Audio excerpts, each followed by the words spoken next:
Sakin! Uşaqlar, dünən evə verdiyim tapşırığı nəzər salsaq, bugünkü mövzumuz xalq qəhrəmanlarıdır. Bu haqda nə danışa bilərsiniz? Sağ ol, sən danış. Müəllimə, bugünkü dərsləri öncədən bildiyim üçün atamı məktəbə dəvət etmişəm. Mənim atam da bir qəhrəmandır.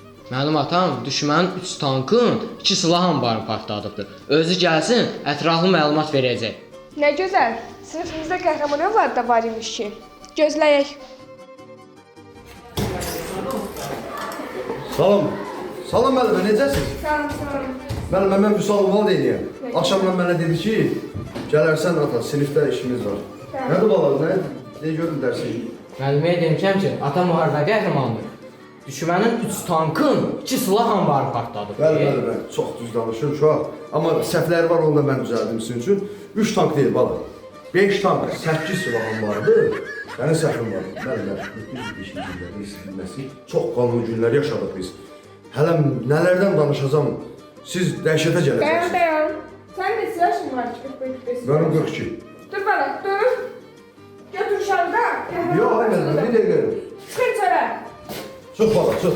Bizim qəhrəmanlığımız bunlara lazım deyil. Ata yalancı, uşaq yalancı. Atalar bir yerdə düz deyib də, uşaq evin güzgüsüdür.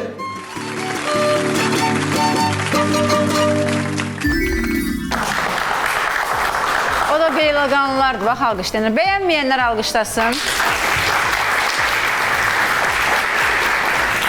Arxada beyləqandan gələn gənclər var.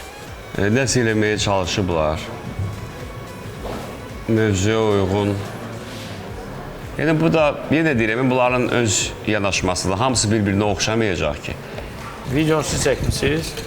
Baxın, ssenari bəyənilmədi, gülüş yaratmadı, tənqiddə olundu. Amma bilirəm ki, xəyalın özünün bacarıqları var. Deyilinə görə gözəl səsi var.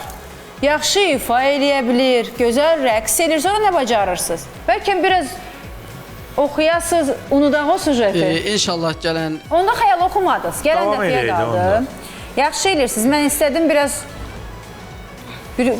ucaldaq beyləqanı.